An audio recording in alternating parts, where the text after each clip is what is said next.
Comment tu vois cette convention et sa ratification par la Turquie éventuellement? Tout d'abord, il ne faut pas attendre la Convention pour commencer à travailler euh, pour l'expression des diversités culturelles en Turquie et continuer vraiment à faire les travaux. C'est ce qu'on a fait comme université, comme département de l'université avec divers partenaires, y compris l'UNESCO Allemagne, y compris la coalition, la Fédération des coalitions civiles en matière de la diversité culturelle, et nous-mêmes. Donc, est-ce que la notion même d'expression culturelle est bienvenue aujourd'hui en Turquie? La notion même, en tant que notion vide, est très bienvenue, sauf qu'il y a une espèce de sensibilité par rapport aux minorités, toujours étant. Et, euh, et donc, nous, c'est-à-dire les acteurs qui poussent pour la ratification et pour créer un contenu pour la Convention, et on part surtout de l'idée des économies, de l'économie créative des artistes, parce que c'est quand même l'unique convention de l'UNESCO qui a à faire avec les arts. Et de là au devoir, disons, interne dans le pays en ce qui concerne l'expression des diversités. Donc, vous faites le pari que le biais ou l'angle économique, finalement, est celui qui va Oui, permettre, artistique. et artistique, économique et artistique, est celui par lequel les autorités politiques vont être d'accord, finalement, d'ouvrir cette conversation et d'appuyer la Convention et sa mise en œuvre. Exactement, parce que si on passe au-delà et on favorise maintenant le discours politique, on risque de se heurter à d'autres types de réactions qui nous retarderaient sur le plan tactique. Est-ce que c'est aussi une décision stratégique ou tactique que d'aborder la conversation non pas du point de vue des artistes ou à la limite des intérêts privés, mais de le faire à partir d'une plateforme universitaire sur une base de recherche et d'information? On est à peu près le seul département qui fait des études et qui traite la politique culturelle en tant que tel. Donc, on est vraiment très limité à pouvoir porter un discours ou disons une base de ce genre, mais on a quand même travaillé en ce qui concerne la politique culturelle à élargir cette base et créer des partenaires un peu dans tous les milieux culturels du pays, y compris économiques, artistiques, organisationnels, etc. Donc, on est loin d'avoir une, disons, coalition vraiment institutionnelle, mais il y a plutôt les individus qui comptent quand il y a quelque chose à faire. Quels sont les courants de politique culturelle que vous regardez, que vous suivez, qui pourraient venir nourrir la réflexion de la Turquie aujourd'hui?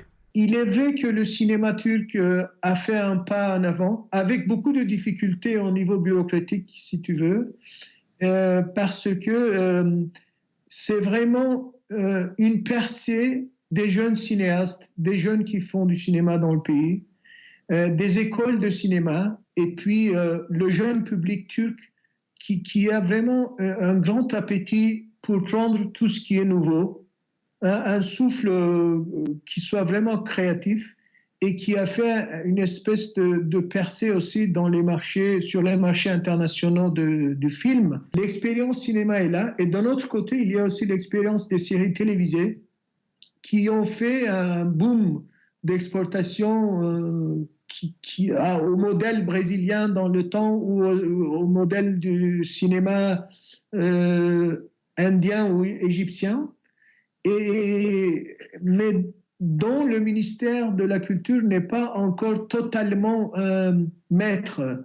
Pour vous donner juste un exemple, les incentives, les encouragements qui gèrent l'exportation des séries télévisées, par exemple, et disons, orchestrés par le ministère du Commerce plutôt que par le ministère de la Culture. Donc là, il y a quelque chose vraiment à faire et qui n'est pas très facile à gérer dans le temps.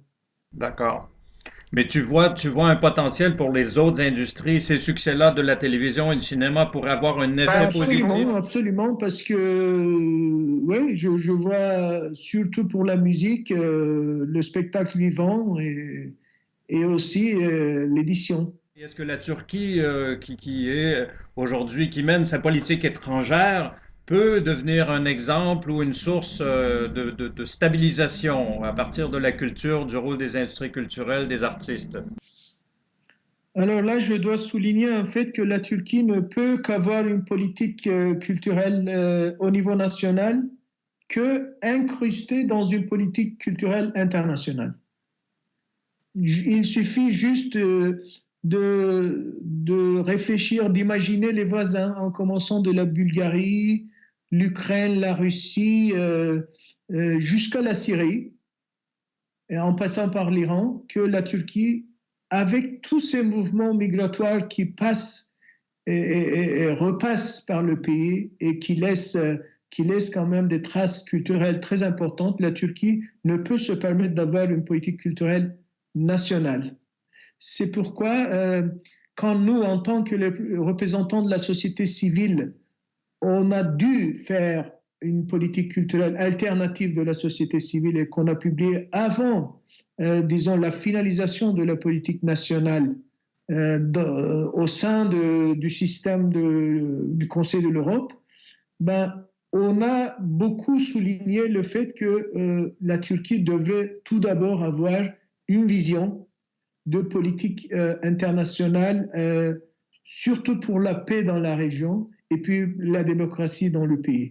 Et pour ce faire, euh, on est quand même en contact avec des acteurs et des partenaires dans deux régions.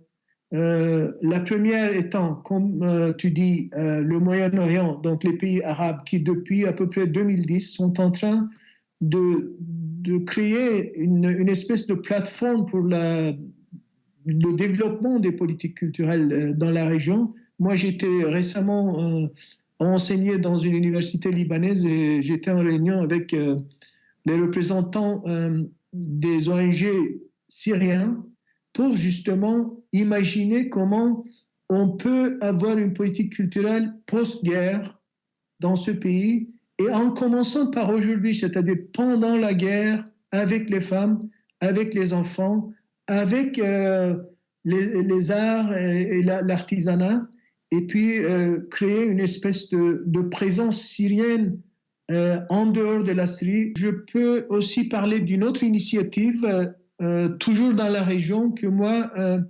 je peux appeler, pas la Méditerranée, mais la nouvelle Méditerranée, qui consiste vraiment à faire une recherche identitaire, culturelle, innovatrice, nord-sud, euh, entre la France, la Grèce, le Maroc, le Liban, l'Égypte, etc., etc. Quel est l'appui que le Canada ou le Québec qui ont joué un rôle important dans la Convention? Comment est-ce qu'on peut vous aider? Comment est-ce qu'on peut aider la Turquie aujourd'hui s'il y a un rôle, soit en direct, soit à travers l'UNESCO ou à travers les autres plateformes sur lesquelles on est actif?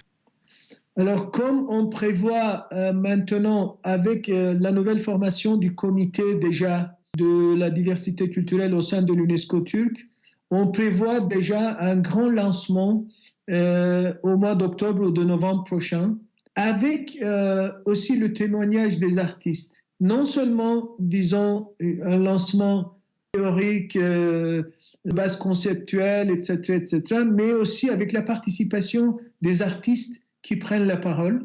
Donc, on compte beaucoup sur la présence de la Fédération des coalitions et aussi sur le Québec parce que on sait quand même que dans l'histoire de la Convention, disons, et le praxis de la Convention, ils ont joué un rôle déterminant à créer un réseau de partenariats dans le monde entier et que la Turquie, tout en n'ayant pas ratifié la Convention, est candidate pour être l'un des pays qui peut quand même jouer un rôle assez important et déterminant dans les années à venir.